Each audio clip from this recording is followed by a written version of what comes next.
Assalamualaikum warahmatullahi wabarakatuh.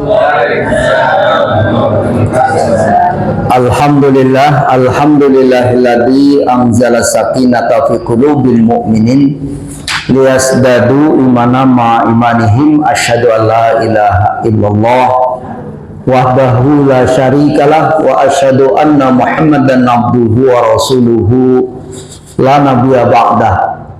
Allahumma salli ala Muhammad wa ala ali Muhammad, amma ba'd. Qala Allah ta'ala fil Qur'anil Karim, a'udzu billahi minasy syaithanir rajim, wa alaysa lil insani illa ma sa'a. Al-ayah sadaqallahul azim.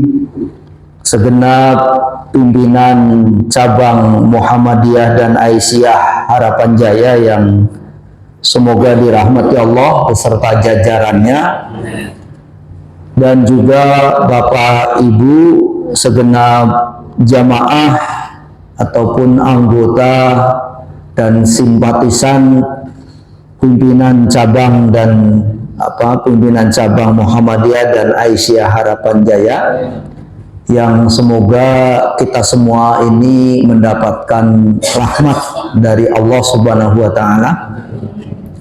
Kita bersyukur pada pagi hari ini di penghujung bulan Dzulqa'dah. Kalau di kalender KHGT itu kalender Hijriah Global Tunggal yang diproduk oleh Muhammadiyah. Hari ini tanggal 29 ya, 29 Dzulqa'dah. Besok hari Ahad itu tanggal 30. Kalau saudara kita kan hari ini baru tanggal 28 ya, yang karena waktu itu ada perbedaan terutama ketika Idul Fitrinya.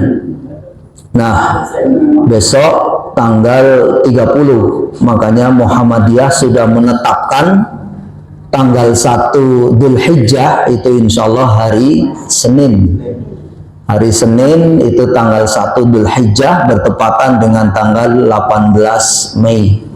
Dan ini harus kita ketahui karena dalam konteks kalender Hijriah itu maka sebaiknya kita tahu bulan dan tanggalnya, karena kita akan mengisinya dengan amal-amal yang memang di dalam buku namanya Lataiful Ma'arif itu sudah ada yang diterjemahkan ke bahasa Indonesia. Memang setiap bulan-bulan di dalam Islam itu dari bulan Muharram sampai Dzulhijjah itu ada keutamaannya. Ada bulan-bulan ini mulia. Nah, karena bulan-bulan itu mulia, maka amalan-amalan apa yang kita lakukan di bulan itu gitu. Jadi ada anjuran-anjuran, tuntunan dari Rasulullah, sehingga memang bulan-bulan tertentu itu ada amalan-amalan yang khusus begitu. Nah, ini harus kita ketahui. Kalau pemerintah nanti baru hari Ahad besok, bagi mereka tanggal 29, itu baru nginceng itu apa? Baru mau ngeker, mau melihat, ngintip kira-kira bulannya itu sudah muncul apa belum gitu. Nah, kalau di Muhammadiyah sudah nampak bahwa ini bahkan diumumkannya bersamaan dengan ketika mengumumkan tanggal 1 Ramadan yang lalu kan paket tuh. Begitu mengumumkan tanggal 1 Ramadan, tanggal 1 Syawal, termasuk tanggal 1 Dzulhijjah dan tanggal 10 termasuk lebaran hajinya itu sudah diinformasikan bersamaan dulu sebelum bulan Ramadan. Dan ini sudah ditetapkan yaitu tanggal 1 Dzulhijjah nanti hari Senin. Kalau pemerintah kita ini baru ngintip gitu ya. Tapi insya Allah sama ya. Ya, tanggal 1 Dzulhijjahnya itu hari Senin. Kan tanggal hari Ahadnya itu tanggal 30 ya, Dzulqa'dah.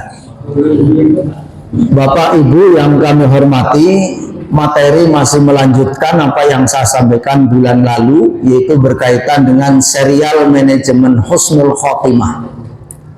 Judulnya, subtemanya adalah pengorbananmu menentukan kedudukanmu. Jadi ada ayat di dalam Quran ya, ini surah 53. Surah 53 itu adalah surah An-Najm. Surah An-Najm itu surah 53 ayat 39. Wa allaisa lil insani illa ma sa'a. Bahwa manusia itu hanya memperoleh apa yang telah diusahakannya. Apa itu? Diperjuangkannya, bahkan dikurbankannya.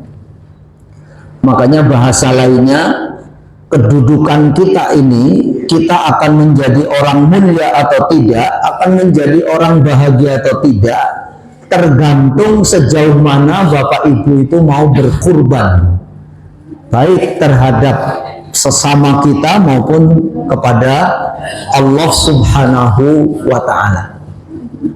Bapak Ibu yang semoga dirahmati Allah, dan hari ini agak berkurang jamaahnya karena sebagian saudara kita lagi ada acara silaturahim Pangsunan. Karena setelah ini saya juga menyusul ke sana ya, di Cempaka Putih, silaturahim Pangsunan rumah sakit di Jakarta, baik yang di Cempaka Putih, Pondok Kopi, Sukapura, Bunga Rampai, itu berkumpul untuk mengenang masa dulu gitu ya, pada silaturahiman. Ya memang begitu ketemu ya tentu ya yang tidak pernah berubah itu ya tambah tua gitulah kira-kira. Itu masih akan begitu ya. Jadi kalau tambah muda malah medeni ya, ya mesti tambah tua. Tapi yang terpenting bukan tuanya, tapi yang penting masih bisa beraktivitas. Bapak Ibu yang dirahmati Allah, jadi ayat ini menunjukkan kepada kita bahwa yang akan kita peroleh dalam kehidupan kita itu tergantung dari sejauh mana yang kita perjuangkan. Apa kita betul-betul mau berkorban atau tidak. Memang apalagi nanti orang-orang yang tentu beriman itu betul-betul akan memperhatikan masa ataupun waktunya, karena memang nanti ada waktu-waktu yang istimewa ya, terutama bulan sebentar lagi, itu namanya bulannya setelah bulan Dzulqa'dah itu apa Bu? Dzulhijjah sebagai penghujungnya ya. Kalau dalam sisi gramatika bahasa Arab ya, hari ini kan kita berada pada bulan Dzulqa'dah ya, Dzulqa'dah hari ini. Du artinya pemilik ya, al-qa'dah pemilik atau sesuatu yang dimiliki. Dzulqa'dah, al-qa'idah atau al-qa'dah itu maknanya tempat yang diduduki. Kenapa demikian? Ya karena memang hal ini dikarenakan pada bulan itu kebiasaan masyarakat Arab dulu duduk tidak bepergian, tetap berada di daerahnya dan tidak melakukan perjalanan atau peperangan. Karena memang mereka taat, patuh terhadap pembesarnya. Karena kalau sampai menyakiti orang itu hukumannya berat begitu ya. Dan itu taat betul mereka. Nah inilah maka dari itu kita berharap juga agar kita nanti mencapai kedudukannya. Jadi maksudnya ketika kita sudah sampai bulan Dzulqa'dah, mestinya Bapak Ibu sudah punya kedudukan. Kalau kedudukan di dunia mungkin Bapak Ibu sebagai ketua RT lah, kan itu punya kedudukan kan? Ketua RW, apalagi jadi bupati, jadi gubernur, bahkan presiden, itu kedudukan.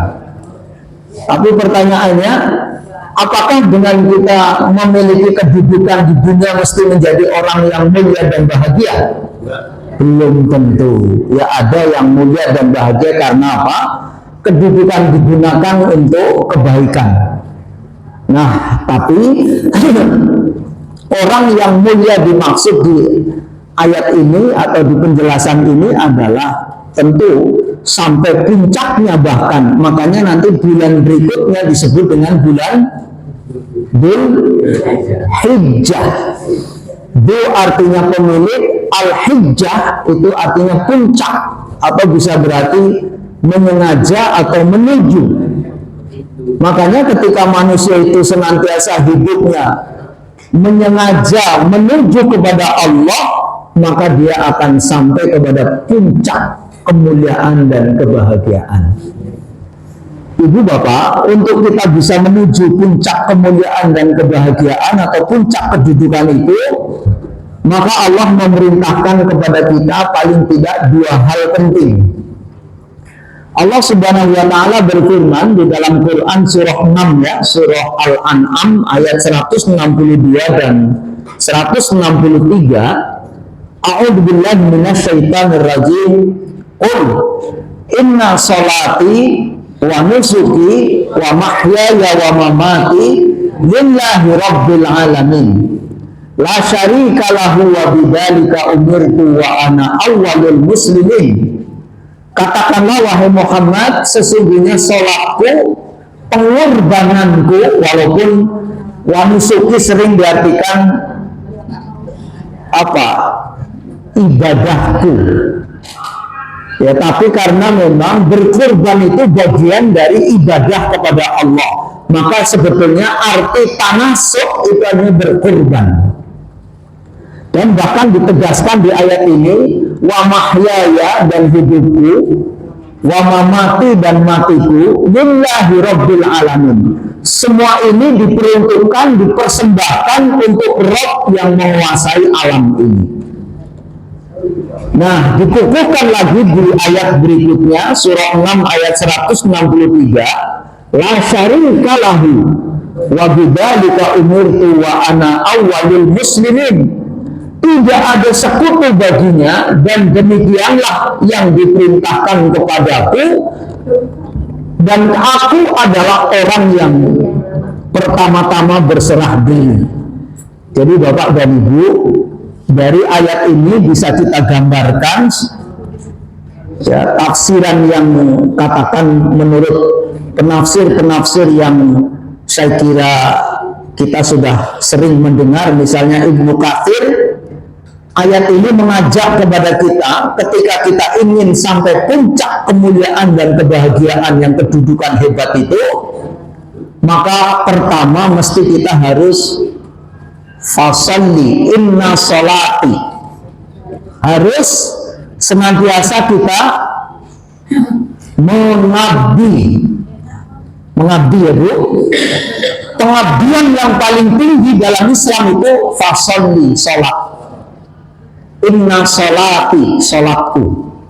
Karena memang sholat itu Ibu menjadi puncak hablum minallah. Jadi puncak hablum minallah itu adalah sholat. Atau boleh dikatakan sebaik apapun ibadah kita yang lain, kalau sholat kita nggak beres, maka mohon maaf, yang lain tidak dianggap.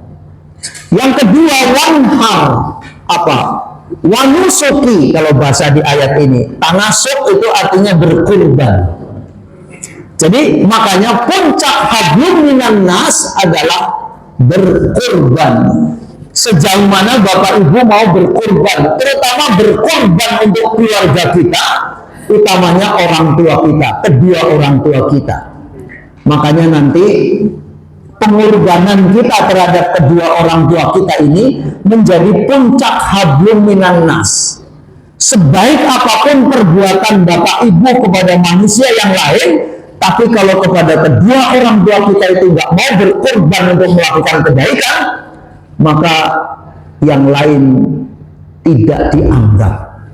Itulah pilar dalam Islam ya Bu ya. Atau bahasa lainnya sebetulnya wanusuki, berkurban ini maksudnya berbagi. Jadi bahasa mudahnya Pak, ketika kita ingin sampai kepada puncak kemuliaan dan kebahagiaan, teruslah kita mengabdi dan berbagi. Nah, oleh sebab itu, semua ini hidup kita, wa mahyaya, wa mamati dan matiku, semuanya lillahi rabbil alamin. Semuanya karena Allah, bukan karena yang lain. Kita sholat bukan karena nggak enak sama tetangga kita, nggak enak sama saudara kita, nggak enak sama bukan, tapi betul-betul lillah karena Allah. Termasuk berkurban kita itu juga bukan dianggap agar kita sebagai orang kaya, bukan, tapi semata-mata karena Allah Subhanahu wa ta'ala. Bahkan dikukuhkan la syarika lahu, tidak ada sekutu baginya, nggak boleh berbuat syarikat. Sebab kalau kita melakukan ibadah karena yang lain, itu sudah mensyarikatkan Allah. Karena ibadah itu semua karena Allah. Wa bidzalika umirtu, ya. Dan yang demikianlah diperintahkan kepadaku. Berikutnya, wa ana awwalul muslimin. Dan aku adalah orang yang pertama-tama berserah diri. Jadi ibu, bapak, memang Allah menakdirkan orang beriman itu menjadi inisiator, menjadi pelopor, bukan menjadi provokator.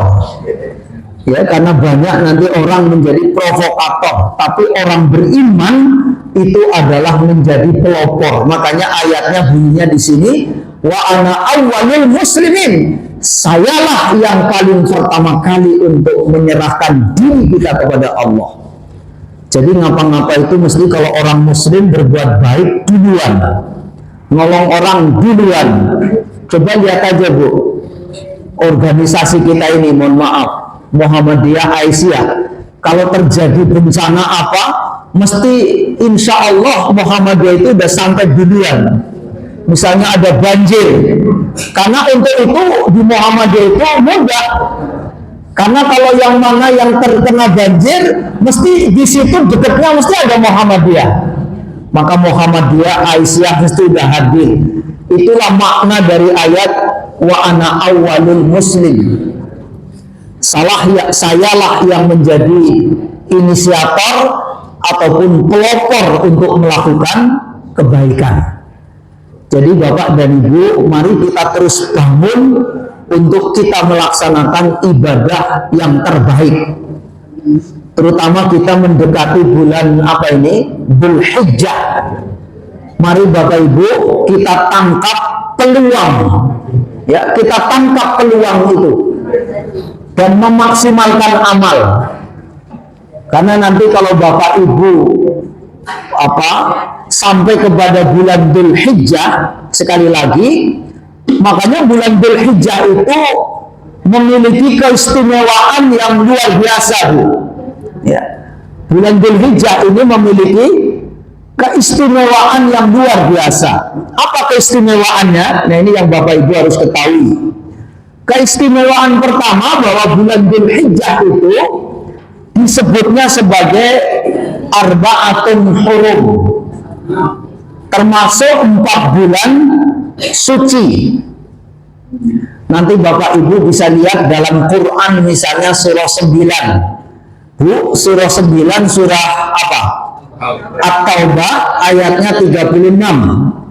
Allah Subhanahu wa taala berfirman, "Inna iddatash syuhuri indallahi 12 syahran fi kitabillahi yauma khalaqas samawati wal arda minha arba'atun hurum. Dzalika dinul qayyim fala tadlimu fihinna anfusakum." Hitungan bulan di sisi Allah adalah 12 bulan. Dari bulan Muharram sampai dengan Dzulhijjah. Dan itu sudah ditetapkan oleh Allah ketika Allah menciptakan langit dan bumi. Minha arba'atun hurum, dan di dalamnya itu terdapat bulan suci. Bulan suci. Kenapa disebut dengan bulan suci? Makanya di dalam bulan suci itu Allah melarang kita, apa itu? Fala tadlimu fihinna anfusakum. Jangan sekali-kali di bulan suci itu mendolimi dirimu, apalagi mendolimi orang lain. Itu dilarang. Kenapa dilarang? Apakah kalau bulan yang lain boleh? Tentu tidak juga. Karena larangan itu di bulan itu diutamakan. Kenapa? Ketika ada orang yang berbuat maksiat, sekali lagi, maka akan dilipat gandakan. Padahal Bu, kalau hari biasa, ada orang bermaksiat itu imbalannya berapa? 1 kan? Wa man jaa bis-sayyi'ati fala yujza illa mithlaha wa hum la yuzlamun. Surah 6 ayat 160 di ujungnya ya. Barang siapa yang berbuat maksiat, berbuat su'h, berbuat buruk di hadapan Allah, maka dia akan dibalas berapa? 1. Tapi kalau datang bulan ini, bulan suci, makanya bulan suci yang dimaksud itu ada 4 ya Bu ya. Yang dimaksud arba'atun hurum 4 bulan itu, pertama Dzulqa'dah, Dzulhijjah, Muharram, Rajab. Itulah 4 bulan suci itu. Kita dilarang untuk melakukan kedoliman, karena apa? Akan dilipat gandakan. Tapi sangat betul kita dianjurkan, karena menurut Ibnu Abbas, ketika ada orang berbuat baik juga akan dilipat gandakan. Berapa Bu dilipat gandakannya? Bi ghairi hisabin, tidak pakai hitungan, berlipat-lipat. Makanya nanti dalam bahasa Al-Quran Bu, kalau orang berbuat baik nih, yang secara ritual seperti ngaji, baca Quran, wirid, apalagi berzikir, sholat, itu 10 kali lipat hari biasa. Tapi kalau Bapak Ibu beramal sosial, berapa Pak starnya? 700. Bapak Ibu lihat dalam Quran surah 2. Surah 2 surah apa Bu? Al-Baqarah ayatnya 261.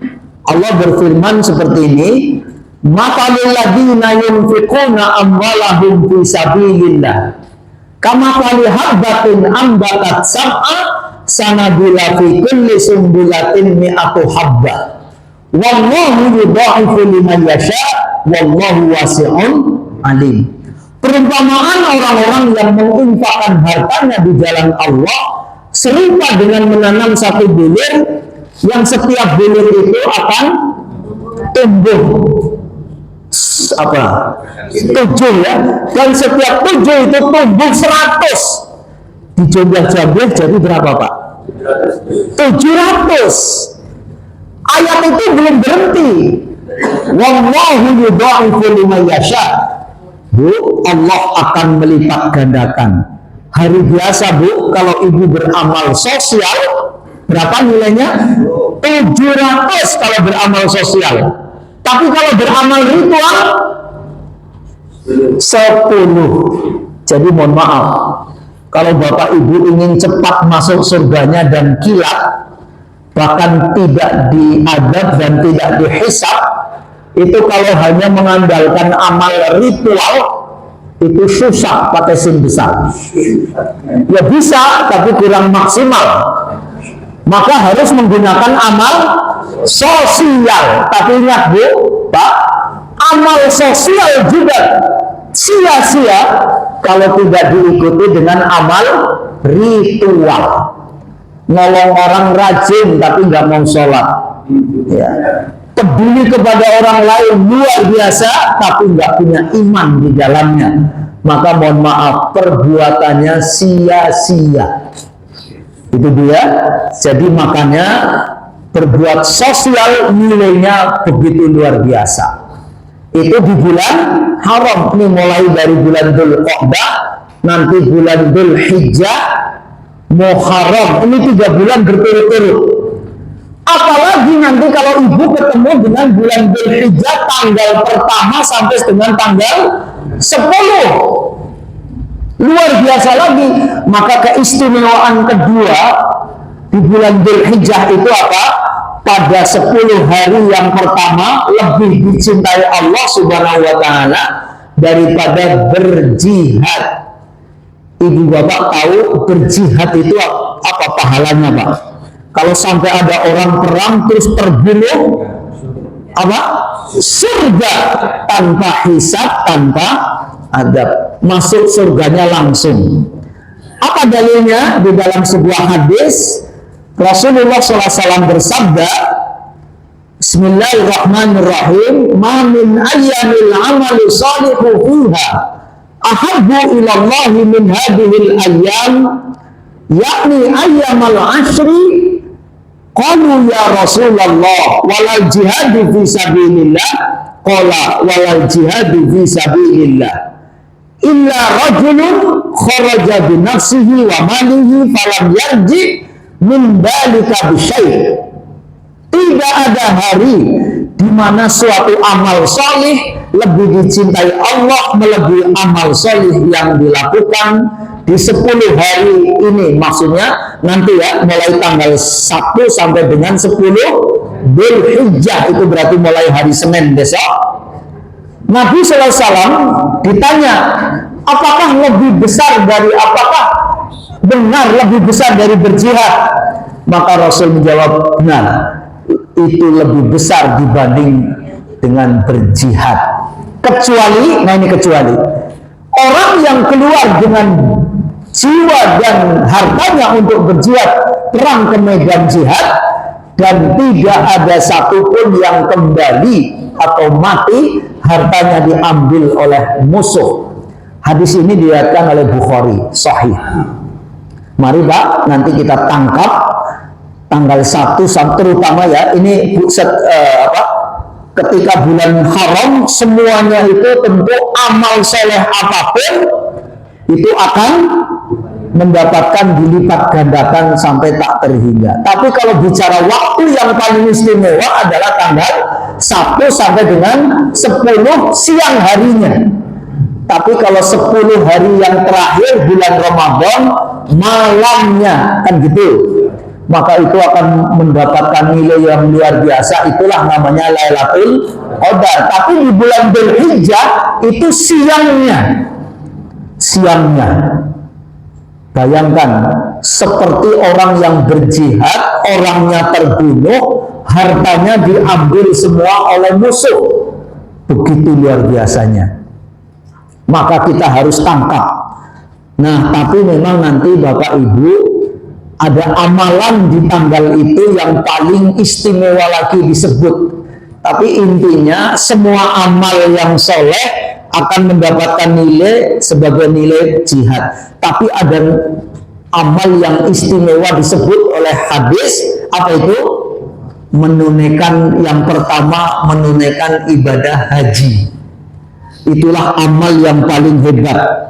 Makanya ketika orang menunaikan ibadah haji itu dalam hadis, man hajjalillah falam yarfus walam yafsuq kharaja min dunubihi kayaumin waladathu ummuhu, rawahu Bukhari wa Muslim. Lagi-lagi diriwayatkan oleh Bukhari dan Muslim. Barang siapa yang menunaikan ibadah haji ikhlas karena Allah, falam yarfus, dia tidak berbuat rafas. Rafas itu artinya lambe, nggak bisa menjaga lisan ini loh Bu. Lambenya gendut itu begitu nyakitin orang, yaitu pada akhirnya orang terzalimi atau perilakunya buruk yang langsung kepada orang lain, itu rafas, menjadi orang sakit hati. Atau walam yafsuq, atau berbuat fasik, yang dosa langsung terutama kepada Allah, tidak mau beribadah. Maka roja'a kayaumin waladathu ummuhu, ketika nanti pulang ke tanah air, dia dosanya dihapus, apa dosanya dibersihkan sebagaimana ia baru dilahirkan dari perut ibunya. Hebat ya. Nanti dalam sebuah hadis juga disebut, apa itu? Al-umratu ilal umrati kafaratun lima bainahuma. Umrah yang satu dengan umrah yang lain itu sebagai kafarah untuk menutup dosa-dosa. Wal hajjul mabruru laisa lahu jazaa'un ilal jannah. Melaksanakan haji mabrur tidak ada balasan kecuali surga. Makanya Pak, Bapak mestinya menunaikan ibadah haji. Mungkin ini udah yang ada yang dapat kloter tapi belum berangkat. Aku udah ketinggalan semua ini. Kayaknya udah ketinggalan semua ya. Udah pada berangkat semua yang tahun ini. Tapi nggak apa-apa Bu, kalau hari ini belum sempat kita ke bawah, ngikut kloter yang sekarang, ada ibadah yang juga tidak kalah pentingnya. Apa itu? Berkorban.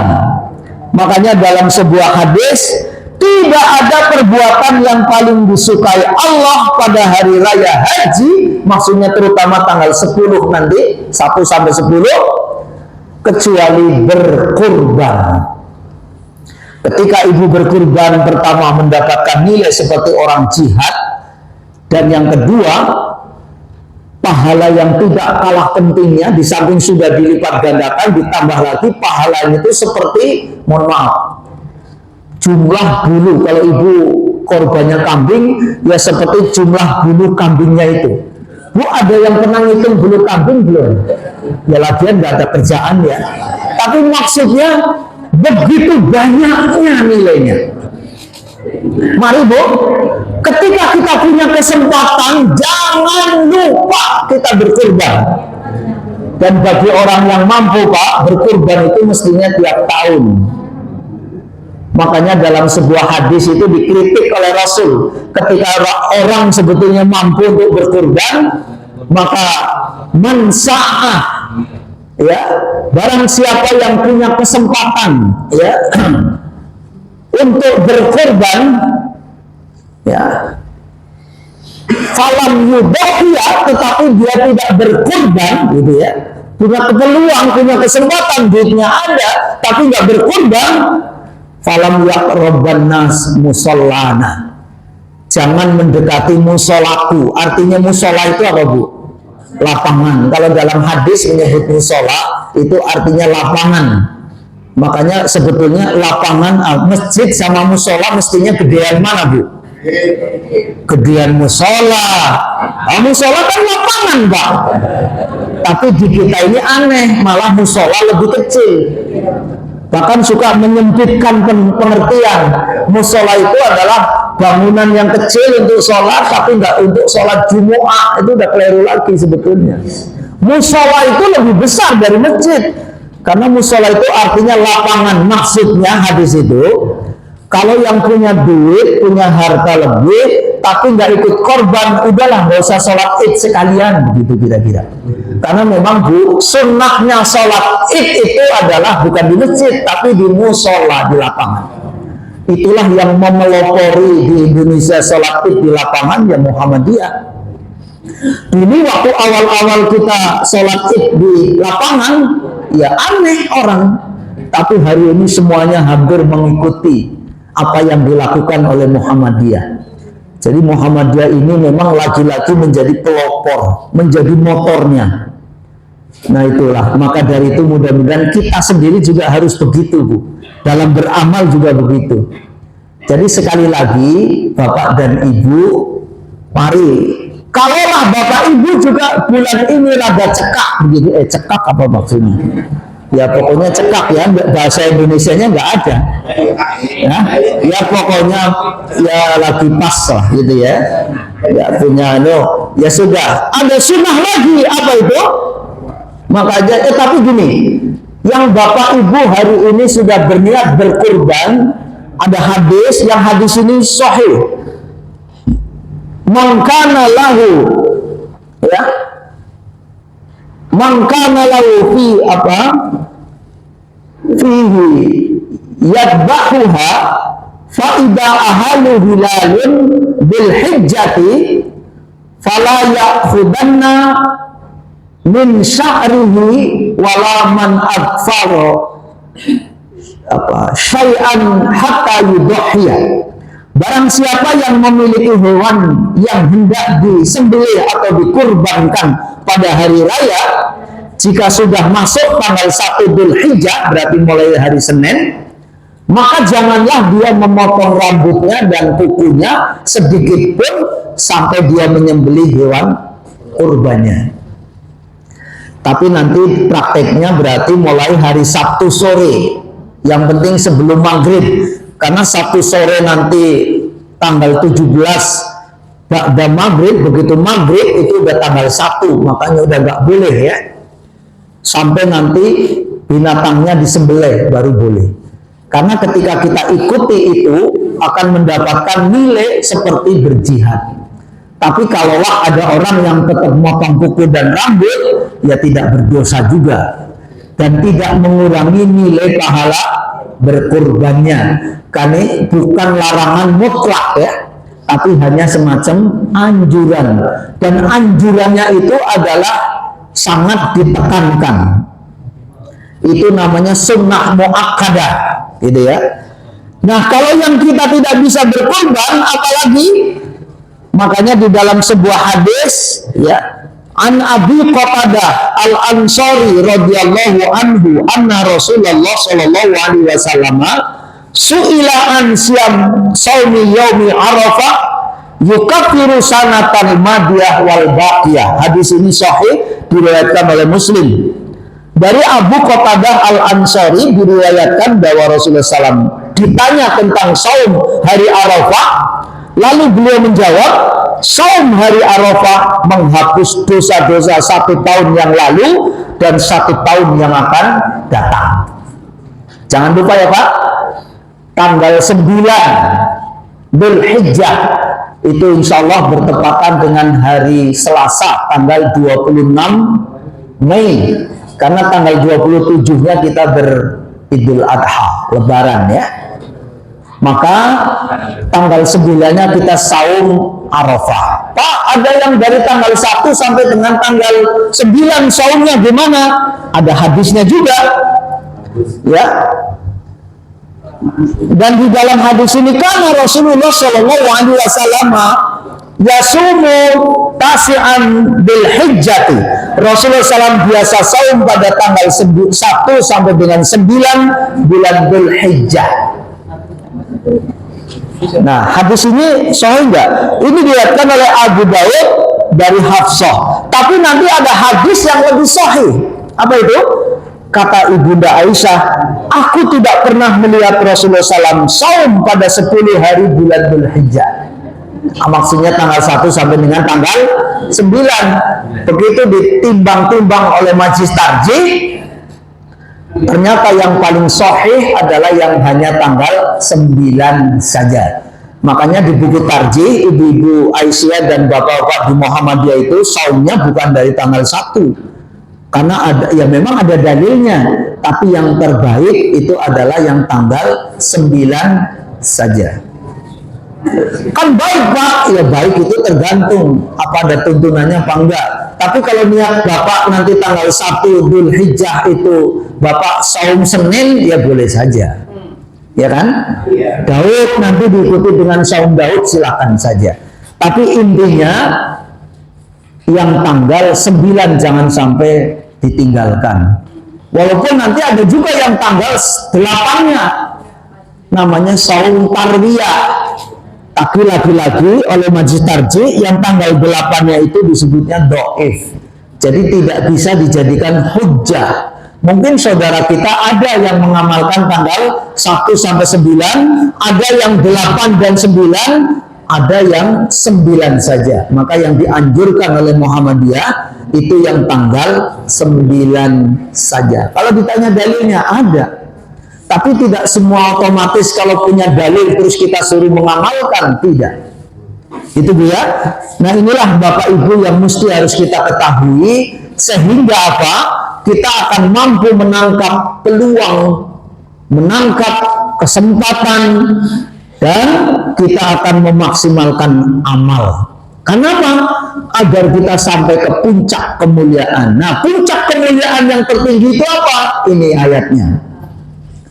Ya ayyuhan nasu inna khalaqnakum min dzakari wa untha wa ja'alnakum syu'uban wa qabaila lita'arafu inna akramakum indallahi atqakum innallaha alimun khabir. Wahai manusia, sungguh kami telah menciptakan kamu dari seorang laki-laki dan seorang perempuan. Kemudian kami jadikan kamu berbangsa-bangsa dan bersuku-suku agar kamu saling mengenal. Sesungguhnya yang paling mulia di antara kamu di sisi Allah ialah orang yang paling bertakwa. Sungguh Allah Maha mengetahui, Maha melihat, Maha teliti. Jadi maksudnya Bapak Ibu, puncak kemuliaan manusia adalah takwa. Orang bertakwa itu dari muslim menjadi muttaqin.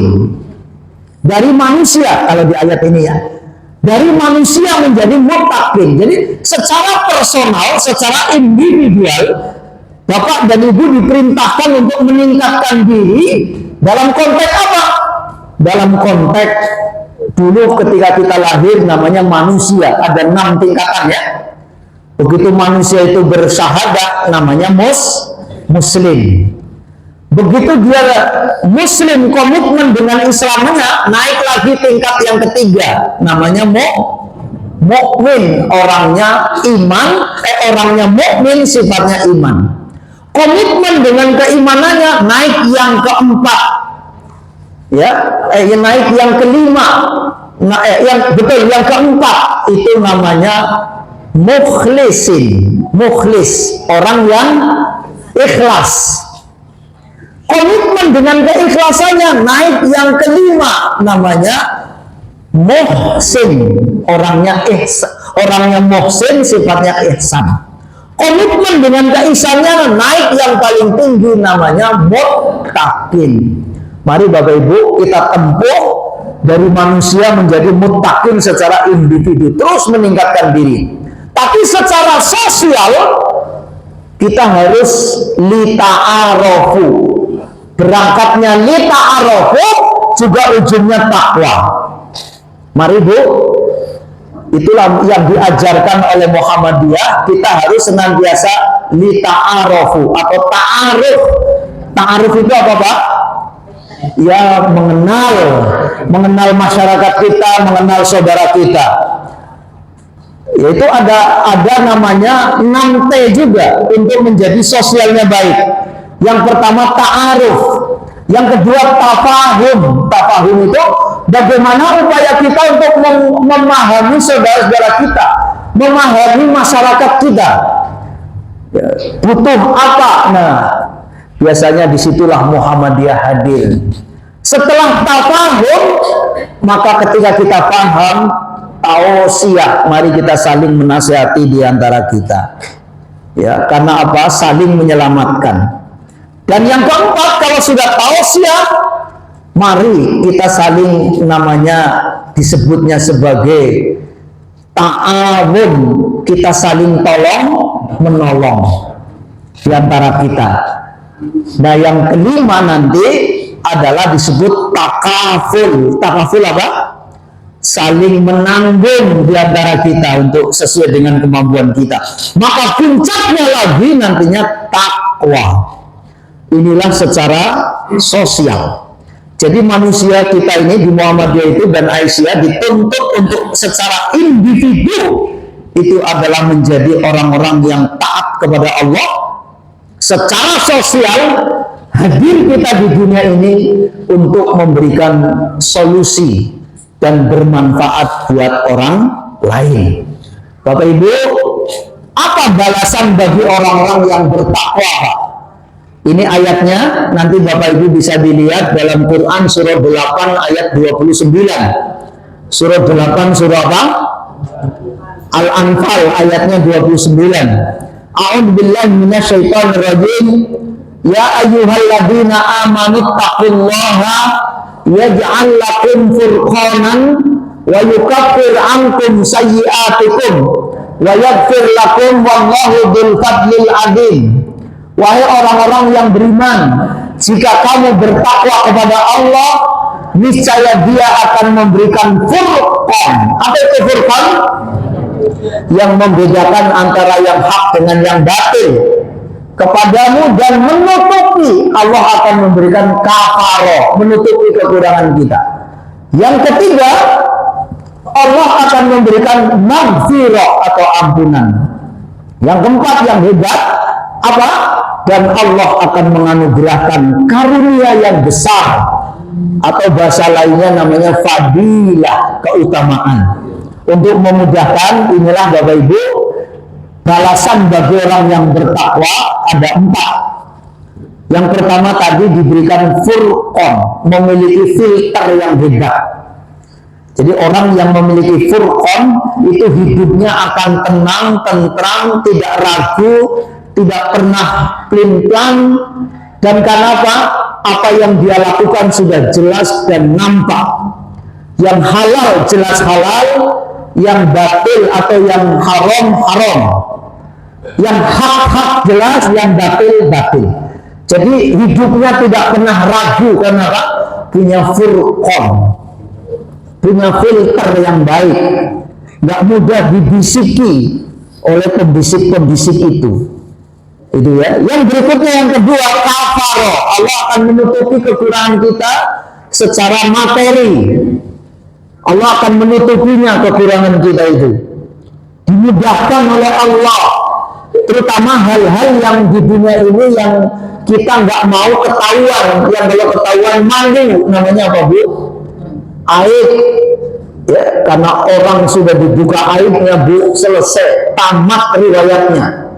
Walaupun orang hebat, kalau Allah sudah membuka aibnya, tidak ada satupun manusia yang bisa menutupinya. Gitu kan? Mari kita juga memohon kepada Allah sehingga menjadi orang bertakwa. Kalau boleh ditanya, di antara kita siapa yang nggak punya aib, Pak? Nggak ada yang nggak punya aib. Maka dari itu bagaimana agar Allah menutupi aib kita? Kafaro, tapi Allah menutupi. Yang kedua, Allah akan menutupi kekurangan kita. Yang ketiga, maghfirah. Allah akan menutupi tadi dalam sisi ampunannya. Maghfirah itu artinya ampunan. Ini untuk kapan?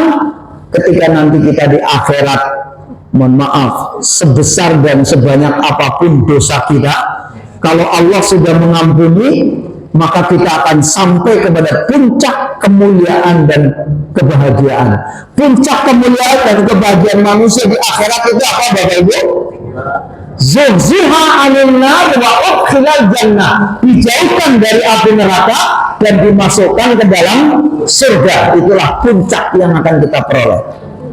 Dan bahkan nanti Bapak Ibu, yang keempat, kita akan mendapatkan fadilah, mendapatkan keutamaan. Jadi Allah itu sering Bu memberikan keutamaan, menjadi perhatian khusus. Ibu bapak pernah kondangan kan? Ya, kalau kondangan di tempat yang mewah, di gedung, terus dikasih karpet merah atau hijau. Bapak datang duluan, takut telat, orang belum datang kita udah nyampe. Dari waktu masuk gedung kedinginan karena masih sedikit, sampai nanti keringetan karena begitu masuk orang banyak, AC-nya udah mulai berkurang. Begitu salaman, ada orang baru datang muncul-muncul apa maksudnya? Ya baru tiba datang, langsung dipanggil suruh salaman. Udah salaman, foto-foto lagi. Kita kadang-kadang suka jengkel juga. Ini orang nggak tahu, orang kita udah yang keringetan dari tadi, dia baru datang langsung salaman, foto-foto bergaya-gaya lagi. Kita udah ngantri di sini, makanya ada yang suka nggak sabar, udah makan dulu dah. Kami udah dipersilahkan, Pak. Kapan mensilahkannya? Ya waktu sambutan keluarga itu kan ada suka orang tanya, kan kita belum salaman, udah boleh makan belum? Kami udah dipersilahkan Bu, gitu ya. Walaupun enggak, saya salaman dulu dah, gitu. Itu terserah ya. Tapi intinya itulah pertanyaan saya, kenapa itu dipersilahkan duluan Pak? Bahkan kita nggak pernah disebut. Ya silakan bapak-bapak, ibu silakan, nggak pernah disebut secara khusus. Tapi orang itu dipanggil khusus. Siapa dia? Mesti orang itu punya kedudukan, entah sebagai apa. Kita ternyata nanti mendapat panggilan khusus dari Allah, mendapat fadilah. Kenapa? Kita menjadi orang yang bertakwa itu. Nah, untuk menjadi orang bertakwa Bu, enaknya Pak, selalu ditolong oleh Allah. Ada kesulitan apapun, makanya nanti dalam bahasa Al-Quran, di dalam surah 40, surah apa Pak? Surah 40? Al-Ghafir atau surah Al-Mu'min ya? Ayatnya 51, Allah berfirman, Inna lanansuru rusulana walladzina amanu fil hayatid dunya wa yawma yaqumul ashhad. Sesungguhnya kami menolong rasul-rasul kami, tentu yang diutamakan rasul karena imannya paling tinggi, dan orang-orang yang beriman, nah termasuk Bapak Ibu ini. Kapan itu? di dalam kehidupan dunia dan pada hari berdirinya saksi-saksi, maksudnya di kiamat. Jadi Bu, ketika kita sampai kepada puncak kemuliaan menjadi orang bertakwa, Allah menjamin akan menolong kita ketika di dunia, ketika Bapak Ibu mendapatkan kesulitan. Contoh kesulitan yang nyata dialami oleh Nabiullah Ibrahim alaihissalam. Karena dakwahnya, karena pengorbanannya itu, sampai-sampai Nabi Ibrahim itu dijuluki namanya Abu Tauhid, bapaknya Tauhid. Karena ingin berdakwah, jangan sampai Tauhid ini tercemar, maka Nabi Ibrahim memenggal patung-patung yang begitu besar. Tapi yang paling besar oleh Nabi Ibrahim disisain. Terus goloknya yang buat kampaknya itu dikalungin. Begitu melihat, ya Raja Namrud itu terus bilang, siapa ini yang punya kelakuan ini? Tentu jawabannya, siapa lagi kalau bukan Nabi Ibrahim? Kalau gitu tangkap Nabi Ibrahim. Ditangkaplah, ditanya, siapa yang mematahkan leher atau menghancurkan patung itu? Ya tanya aja tuh sama yang paling gede. Kan yang bisa tinggal yang paling gede itu. Kan gampang, tanya aja itu. Udah gitu goloknya di leher dia lagi. Apa kalian ini orang nggak waras? Orang gila? Masa patung ditanya? Masa patung yang mau menggal? Nah, udah ketahuan patung itu nggak punya nyawa, nggak bisa ngapa-ngapain. Engkau akhir-akhir engkau sembah. Sebetulnya itu udah kalah mereka kan. Harusnya dia ingat bahwa itu bukan Tuhan. Tapi lagi-lagi namanya orang bebal gitu kan, tidak mungkin. Ya sudah kalau gitu bakar. Itu makanya di ayatnya mereka berkata, bakarlah dia dan bantulah Tuhan-Tuhan kamu jika kamu benar-benar hendak bertindak. Jadi saking sombongnya itu udah, kalau kamu punya Tuhan, wahai Ibrahim, bilang sama Tuhanmu sono, minta tolong kamu. Api sudah menyala begitu Pak, untuk melempar saja susah. Karena kalau dilemparkan tenaga kita kan tidak terlalu besar. Nanti Nabi Ibrahim cuma sampai di pinggir, nanti lari dia. Akhirnya dilentingkan pakai alat, jatuhlah di tengah-tengahnya. Bu, Nabi Ibrahim nggak punya HP, jadi nggak bisa telepon kawannya Bu. Ya, kalau misalnya telepon ke teman-teman di Harapan Jaya, kalau kalian ada masalah kan gampang. Hubungi saja Pak Solihin itu. Udah, begitu dihubungi satu orang saja, oh orang seharapan Jaya bisa nyerbu semua itu. Tapi kan nggak punya HP. Orang tuanya bermusuhan malah. Tinggal satu-satunya Pak, siapa? Allah. Jadi ini menjadi pelajaran dari kita Bu. Ketika Bapak Ibu punya masalah yang besar, terus barangkali mungkin orang sudah meninggalkan kita, nggak usah khawatir. Kenapa? Kita masih punya yang hebat. Siapa itu? Allah. Maka Nabi Ibrahim telepon sama Allah, berdoa maksudnya ya. Inilah doa Nabi Ibrahim diabadikan dalam Quran surah 9 ya, ayat 129.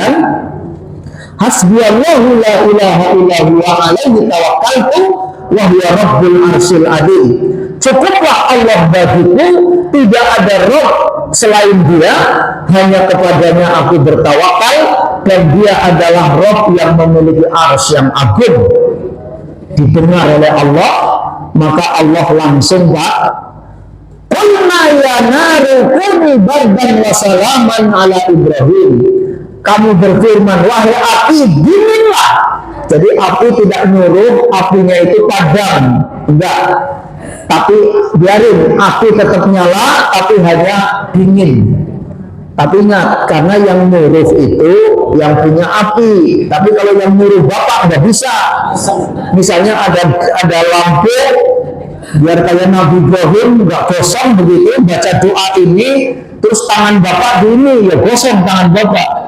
Karena yang nyuruh kita, yang bukan secara sunatullah, yang punya Allah. Tapi ketika Allah yang nyuruh, begitu mudah. Makanya ada surah di penghujung surah Yasin yang sering ibu baca, apa bunyinya? Bagi Allah itu mudah, nggak ada yang nggak mungkin. Fa idza arada syai'an ayyaqula lahu kun fayakun. Apabila Allah berkehendak maka jadilah. Jadi Bapak Ibu, ketika Bapak Ibu punya masalah yang berat sekali, seolah-olah sudah tidak ada yang nolong kita, ingat Bapak Ibu masih punya Allah. Teleponlah sama Allah, mohonlah kepada Allah. Maka begitu mohon kepada Allah, Nabi Ibrahim ditolong oleh Allah. Jadi sekali lagi Bapak Ibu, maka tentu Nabi Ibrahim diselamatkan. Tapi belum selesai masalahnya, Pak. Udah usia 80 tahun, nggak punya anak. Terus begitu punya anak, suruh mengorbankan. Gimana tuh? Bapak bayangkan, itu begitu beratnya. Makanya diabadikan dalam Quran surah 37 ayat 102. Falamma balagha ma'ahu sa'ya qala ya bunayya inni ara fil manam anni adbahuka fandur madza tara qala ya abati fa'al ma tu'maru satajiduni insyaallahu minas sabirin. Maka tatkala anak itu sampai pada umur yang sanggup, maksudnya ketika itu Nabiullah Ismail baru berusia 12 sampai 14 tahun. Wahai anakku, sungguh aku melihat dalam mimpi bahwa aku menyembelihmu. Maka fikirkanlah apa pendapatmu. Ia menjawab, wahai bapakku, kerjakanlah apa yang diperintahkan kepadamu. Insya Allah kamu akan mendapatiku termasuk orang-orang yang bersyukur. Maka dilaksanakanlah oleh Nabiullah Ibrahim. Walaupun nggak mudah ya, tapi setan selalu mengganggu. Nih, pertama datingi ibunya. Tuh, suamimu bawa anakmu pergi itu bukan mau ke mall, mau dibunuh. Yang benar, benar. Masa kita baru punya anak mau dibunuh? Iya sih, katanya sih itu yang Allah yang nyuruh. Apa kata Ibunda Hajar? Kalau Allah yang nyuruh, saya sami'na wa ta'na, gagal. Nggak bisa. Kepada Nabi Ibrahim juga digoda juga sampai akhirnya punya rasa kasihan dan lain sebagainya. Tapi Nabi Ibrahim terus bisa melakukan. Kepada Nabi Ismail juga begitu. Akhirnya apa Bapak Ibu? Inilah yang memang dipraktekkan oleh kita yang tidak menunaikan ibadah haji. Ya, kamu kan nggak usah sok-sokan kurban, HP-mu kan udah cekin. Mendingan buat ganti HP, yuto. Sekarang patungannya berapa Pak di masjid-masjid Bapak ini? Kan sekarang modelnya patungan kan? Itu iblis modelnya luar biasa. Udahlah, nggak usah lah, kamu kan lagi susah juga. Enggak, saya tetap mau kurban. Tapi begitu enggak, iya juga ya HP saya, gitu. Bu, mari. Memang bapaknya udah oke, begitu nyampe rumah, Bu, kita kurban, kita aja masih begini, udah istrinya nggak dukung, anaknya juga. Kemarin saya minta duit nggak dikasih, sekarang mau kurban lagi bapak ada aja gitu kan, udah kalah tuh. Untung bapak nggak suruh ngurbanin anaknya. Suruh melihat dompetnya aja susah ya kadang-kadang ya. Itu Nabi Ibrahim inilah harus menjadi. Nabi Ibrahim alaihissalam adalah contoh keluarga sukses dunia dan akhirat. Tapi ingat Ibu, kita juga harus selamat, harus sukses. Nah yang terakhir, tentu ini ada perintah secara khusus untuk kita berkurban. Pertanyaan kita makanya inna a'tayna kal kautsar fasalli li rabbika wanhar. Bu, panggilan ini akan kita sambut atau tidak? Peluang ini akan kita tangkap kalau tidak memaksimalkan amal. Maka kunci kesuksesan, kemuliaan dan kebahagiaan hidup adalah kemampuan mengendalikan hawa nafsu untuk kita rela berkorban dan menang dalam pertarungan melawan setan. Itulah saudara kita yang akan menunaikan ibadah haji, itu langsung prakteknya bermusuhan dengan setan dengan cara melontar jumroh 3 kali itu ya. Mudah-mudahan tentu Bapak dan Ibu kita termasuk, kalaulah kita tidak mengambil yang paling utama haji, jangan kita tinggalkan semua, ambillah kurban. Kurban juga tidak, lakukan amal-amal sunnah di bulan Dzulhijjah itu. Insya Allah Bapak Ibu, karena apa? Pengorbanan kita ini, pengorbananmu itu kata Rasul, itu akan menunjukkan apa? Akan menunjukkan kedudukan kita. Mudah-mudahan kita termasuk orang-orang yang memiliki kedudukan yang tinggi, yang pada akhirnya kita akan menjadi orang yang mulia dan bahagia, baik di dunia maupun di akhirat. Saya kira itu Bapak dan Ibu yang bisa kami sampaikan. Masih ada beberapa menit, masih 9 atau 8 menit. Silakan, mungkin ada yang ingin ditanyakan dalam hal yang apa saya sampaikan atau mungkin hal lain. Demikian, billahi taufiq wal hidayah. Assalamualaikum warahmatullahi wabarakatuh.